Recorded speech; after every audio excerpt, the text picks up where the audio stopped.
இந்தியாவில் இனி தாள்களில் அடிக்கப்பட்ட ரூபாய் நோட்டுகளுக்கு முழுமையாக தடை. வருகிறது டிஜிட்டல் கரன்சி. இப்படிப்பட்ட ஒரு அதிரடி அறிவிப்பை பிரிண்ட் மீடியா நேற்றைய தினம் வெளியிட்டிருக்கிறது. அதிர்ச்சியில் உறைந்து போயிருக்கிறார்கள் இந்திய மக்கள். வணக்கம். ஒரு தினத்திற்கு முன்னாடி ஒரு இந்திய மாநிலத்தினுடைய பிரிண்ட் மீடியா, அதாவது செய்தித்தாள்கள்னு நம்ம சொல்கிறோம் இல்லையா, இந்த செய்தித்தாள்களுடைய முகப்பு பக்கத்தில் ஒரு செய்தி ஒன்று வந்திருக்கு. முதல் பேஜிலேயே என்ன சொல்லியிருக்கிறாங்க அப்படின்னா, இனிமேலால் ரூபாய் தாள்களில் அச்சடிக்கப்பட்ட அந்த நோட்டுகளெல்லாம் முழுமையாக புழக்கத்திலிருந்து எடுக்கப்படுகிறது. அதற்கு பதிலாக டிஜிட்டல் கரன்சி வரப்போகிறது அப்படிங்கிறதா அந்த செய்தியினுடைய முக்கியமான சாராம்சம். இப்போ இதை பார்த்துட்டு பல பேர் அதிர்ச்சி ஆயிட்டாங்க.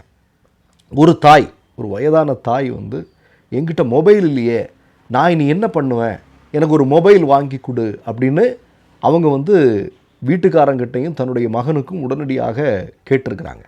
இந்தியாவில் உங்களுக்கெல்லாம் தெரியும், இந்தியாவில் 140 கோடி மக்கள் இருக்கிறாங்கன்னா 140 கோடி மக்கள்கிட்டையும் மொபைல் கிடையாது. பாதி ஆட்கள்கிட்ட கூட மொபைல் கிடையாது. இப்போ டிஜிட்டல் கரன்சி ஆயிடுச்சுன்னா நம்ம எல்லாம் எப்படி பொழப்பு நடத்துறது? நம்ம எல்லாம் இப்படி பணம் எப்படி நம்ம பணத்தை கொடுத்து வாங்குறது அப்படின்னா, அதுக்கு டிஜிட்டல் தெரிஞ்சாகணும், டிஜிட்டல் விஷயங்கள் கையில் இருந்தால் தானே நம்ம அதெல்லாம் பண்ண முடியும். என்ன பண்ணுறதுன்னு தெரில அப்படின்னு சொல்லிட்டு பாதி பேருக்கும் அதிகமான மக்கள் மிகப்பெரிய அதிர்ச்சிக்குள்ளானாங்க. ஏன்னா உங்களுக்கு தெரியும், மோடி அப்படிங்கிற நபர் ஆட்சி பொறுப்பிற்கு வந்ததற்கு பிறகு இது மாதிரியான விஷயங்கள் தொடர்ந்து வரலாம் இல்லையா? ஏன்னா நமக்கெல்லாம் முன்னாடியே ஒரு ஞாபகம் இருக்குது. இதே மாதிரி ஒரு நைட்டில் வராரு, அவர் பாட்டுக்கு ஏதோ ஒன்று சொல்கிறாரு, ரூபாய் நோட்டு, இந்தந்த ரூபாய் நோட்டுகளுக்கு தடைன்னு சொல்லிடுறாரு. மக்கள் எல்லாம் எவ்வளவு பாடுபட்டாங்க. ஒரு 167 பேர் கொல்லப்பட்டார்கள் இல்லையா? லைனில் நின்று பணம் எடுக்க முடியாமல் ஏராளமான திருமணங்களெல்லாம் முடங்கி போனது. அதான் மோடியினுடைய சாதனை அது. இது மாதிரியான விஷயம்லாம் இங்கே நடந்திருக்கு இல்லையா, நமக்கு தெரியும். அப்போ அதே மாதிரி ஒரு செய்தி இதே மாதிரி பிரிண்ட் மீடியாவுடைய முகப்பு பக்கத்தில் வருது. பிறகுதான் என்ன அப்படின்னா, இதை போட்டி போட்டுட்டு சில ஊடகங்கள் தலைப்புச் செய்தியாகவே போட ஆரம்பிச்சிட்டாங்க. இந்த மாதிரி ரூபாய் நோட்டுகளுக்கெல்லாம் தடை, இனி கரன்சி டிஜிட்டல் கரன்சியில் தான் இனிமேலாம் இந்தியா இயங்க போகுது அப்படிங்கிற மாதிரியான ஒரு தோற்றத்தை எல்லாருமே உருவாக்க ஆரம்பித்தாங்க. கடைசியில் பார்த்தா அது அப்படி இல்லை, அது ஒரு விளம்பரம் அப்படிங்கிறது தெரிய வந்தது. உண்மையாகவே நான் என்ன சொல்கிறேன் அப்படின்னா, இன்றைக்கு 2014க்கு பிறகு, நீங்கள் மோடி ஆட்சி பொறுப்பிற்கு வந்ததற்கு பிறகு, குறிப்பாக இந்த டிஜிட்டல் மயமானதற்கு பிறகு, நீங்கள் ஏராளமான பொய்யான செய்திகள் ஊடகங்களில் வருவது சர்வசாதாரணமான வழக்கு. மக்களை பதட்ட நிலையிலே வச்சுக்கணும். மக்களை எப்போவுமே ஒரு பதட்ட நிலையில் வச்சுக்கிட்டால் மட்டும்தான் வியாபாரம் நடக்கும். வியாபாரம் ஜோராக நடக்கும். பணம் தங்களுடைய கல்லாப்பட்டியில் நிரம்பிட்டு இருக்கும். இது பெரும்பாலான ஊடகங்கள் செய்து கொண்டிருக்கக்கூடிய வேலை அது.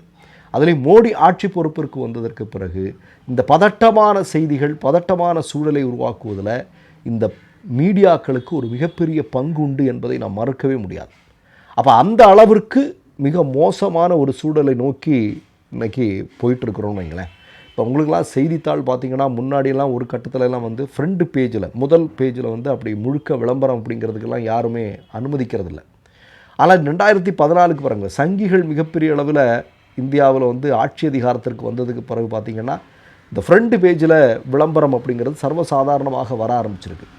ஏன்னா அதனுடைய நம்பகத்தன்மையை பற்றியோ, அது என்ன பேசுது அப்படிங்கிறத பற்றியெல்லாம் இவங்களுக்கு எந்த கவலையும் கிடையாது. இவங்களுக்கு என்ன, போட்டியான உலகம், பணம் கொடுத்தா என்ன வேணாலும் போடுறேன் அப்படிங்கிற நிலைமைக்கு இன்றைக்கு ஊடகங்கள் தள்ளப்பட்டிருக்கிறார்கள் அப்படிங்கிறதான். ஒன்று யோசிச்சு பாருங்கள். இந்த செய்தியை பார்க்கக்கூடிய சாதாரணமான மனிதர்கள் என்ன, நான் ஒரு மிக முக்கியமான ஊடகம், அதில் மிக முக்கியமான ஒரு ஊடகவியலாளர், அவர் உட்கார்ந்துட்டு சொல்கிறார், இது ஒரு உண்மை செய்தி அப்படின்னே சொல்ல ஆரம்பிச்சிட்டார். இப்படி வரப்போகுது, ரூபாய் நோட்டுகள் எல்லாம், தாள்களில் அச்சடிக்கப்பட்ட ரூபாய் நோட்டுகள் எல்லாம் தடை செய்யப்படுகிறது, அதற்கு பதிலாக டிஜிட்டல் கரன்சி வரப்போகுது, இது ஆர்பிஐ கவர்னரே சொல்கிறாரு, ஆர்பிஐனுடைய தலைவரே சொல்கிறாரு அப்படிங்கிற மாதிரியான செய்திகள் எல்லாம் போட ஆரம்பிச்சிட்டாங்க. எல்லாருக்குமே பதட்டமாகி போச்சு. என்ன பண்ணுறது?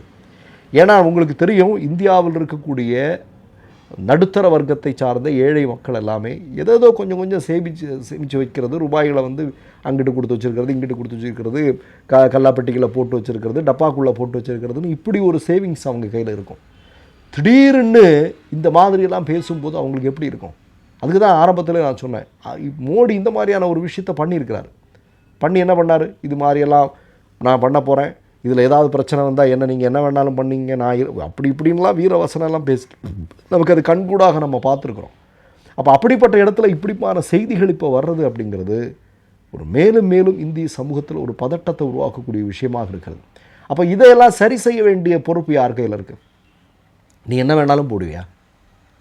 நீ உனக்குன்னா நீ மக்கள் இந்த செய்திகளை பார்க்குறாங்க, அதில் உண்மைத்தன்மை இருக்கும் அப்படின்னு பல பேர் நம்புவதற்கான வாய்ப்பு உண்டு. ஏன்னா ஊடகங்கள் என்ன சொல்லுதோ அதுதான் உண்மை அப்படின்னு நம்பக்கூடிய ஆட்கள் இருக்குது. உங்களுக்கு ஒரு சின்ன செய்தியை சொல்கிறேன் நான். இப்போ திருநெல்வேலி பகுதியில் கேரளாவிலேருந்து கழிவுகளை கொண்டு வந்து கொட்டுறாங்க அப்படிங்கிற ஒரு செய்தி வந்தது. கழிவுகளை கொட்டியது அப்படிங்கிறது உண்மை. ஆனால் நீங்கள் பாருங்கள், பெரும்பாலான ஊடகங்கள் என்ன, ஒருத்தன் சொல்லுவான் 20 டன்னு சொல்லுவான், ஒருத்தன் 200 டன்னு சொல்லுவான், ஒருத்தன் 300 டன்னு சொல்லுவான், ஒருத்தன் 400 டன்னு சொல்லுவான். இப்படி என்ன எது சரியான பதில் அப்படிங்கிறதே நமக்கு குழப்பமாக இருக்கும். இப்போ ஜெயலலிதா மரணத்துக்கெல்லாம் நம்ம பாண்டே, ஆர்எஸ்எஸ்னுடைய பாண்டே சொன்னதெல்லாம் நமக்கு மறந்து போயிருமா நம்மளால்? இன்றைக்கி மாரிதாசன் ஒருத்தர் இருக்கிறான், இவனுங்கெல்லாம் இன்றைக்கி டிஜிட்டல் மீடியாவில் உட்காந்துக்கிட்டு பேசுகிறதெல்லாம் நம்ம நம்ப ஆரம்பிச்சிட்டோம். எவ்வளோ பெரிய சிக்கல் கொஞ்சம் யோசிச்சு பாருங்கள். நீங்கள் முழுக்க இவனுங்க அப்படின்னா என்னென்னா, ஒரு பதட்டத்தை உருவாக்கி பொய்யான செய்திகளை தொடர்ந்து பரப்பி இதன் மூலமாக ஒரு பொழப்பை நடத்துறது. இது இன்றைக்கி பிரிண்ட் மீடியாவிலையும் அதிகமாக வர ஆரம்பிச்சிருக்கு அப்படிங்கிறதுக்கு தான் இந்த செய்தியை நான் சொல்ல விரும்புகிறேன். ஆனால் நல்ல வேளை கடைசியில் அது விளம்பரம்னு தெரிஞ்சுது. ஆனால் அதுக்கு முன்னாடி காட்டுத்தீ மாதிரி இந்த விஷயம் பரவி இருக்கும். பல பேர் இதை கேள்விப்பட்டிருப்பாங்க. கேட்டுட்டு என்ன கொஞ்சம் யோசிச்சு பாருங்க. நீங்கள் ஏற்கனவே இங்கே வாழ்கிறதே பெரிய சவாலாக இருக்குது. ஒவ்வொரு நாளையும் கடத்துறது அப்படிங்கிறது பெரும் போராட்டமாக இருக்குது. இதுக்கிடையில் இப்படிப்பட்ட போலியான விஷயங்களை தாங்கி வரக்கூடிய விளம்பரங்கள் இதன் மூலமாக மீண்டும் சமூகத்தில் பதட்டத்தை விதைக்கிறதுக்கான காரணம் என்னன்னு நினைக்கிறீங்க? பதட்டத்தை விதைப்பதன் மூலமாக இங்கே நம்ம என்னென்னா, உண்மையிலேயே மக்களை பாதிக்கக்கூடிய விஷயங்களுக்கு எதிராக போராடுவதோ அதை பற்றி பேசுவதிலிருந்தோ நம்ம அப்படியே மாற்றி நிறுத்துவோம். நமக்கு இருக்கிற இவ்வளோ பதட்டத்துக்குள்ளே நம்ம மக்கள் பிரச்சனைகளை பற்றி நம்ம பேசுவோமா? போராட்டங்களை பற்றி பேசுவோமா? அரசு செய்யக்கூடிய அயோக்கியத்தனங்களுக்கு எதிராக நம்ம பேசுவோமா? பேச மாட்டோம். அப்போ இதுதான் இன்றைக்கு நடந்துகிட்ருக்கு. இதை யார் ஒழுங்கமைக்க வேண்டியதோ அவர்கள் பேசாமல் இருக்கிறாங்க அப்படிங்கிறதான் இதில் வேடிக்கை. மற்றொரு நிகழ்வில் சந்திப்போம். நன்றி, வணக்கம். மை நேம் இஸ் ரெட் சேனலை சப்ஸ்கிரைப் பண்ணிக்கோங்க. அதுக்கப்புறமா பக்கத்தில் இருக்கிற ஜாயின் பட்டனை கிளிக் பண்ணீங்கன்னா ஒரு நியூ பேஜ் ஒன்று ஓப்பன் ஆகும். அதுலேயும் ஜாயின் பட்டனே கிளிக் பண்ணிக்கோங்க. அதில் பார்த்தீங்கன்னா credit card, debit card options இருக்கு. இதில் உங்களுக்கு விசா, மாஸ்டர் கார்டு, ரிப்பே அப்படின்னு 3 ஆப்ஷன்ஸ் கொடுத்துருக்காங்க. அதில் நீங்கள் எந்த கார்டு சூஸ் பண்ணுறீங்களோ அந்த கார்டோட நம்பர் என்டர் பண்ணிக்கோங்க. அப்புறமா கார்டோட வேலிடிட்டி மந்த் அண்ட் இயரை டைப் பண்ணிக்கோங்க. அடுத்தபடியாக உங்கள் கார்டோட பின்னால் CVC கோடுன்னு சொல்லிட்டு 3 நம்பர்ஸ் கொடுத்துருப்பாங்க. அந்த நம்பரை இதில் என்டர் பண்ணிக்கோங்க. அப்புறமா அட்ரஸ் அண்ட் இன்ஃபர்மேஷன் என்டர் பண்ணிட்டு பைங்கிற பட்டனை கிளிக் பண்ணிக்கோங்க. ஒருவேளை உங்க கார்டு நம்பர் இன்வாலிட்னு காமிச்சிச்சுன்னா உங்க கார்டில் இன்டர்நேஷனல் யூசேஜை எனேபிள் பண்ணுங்க.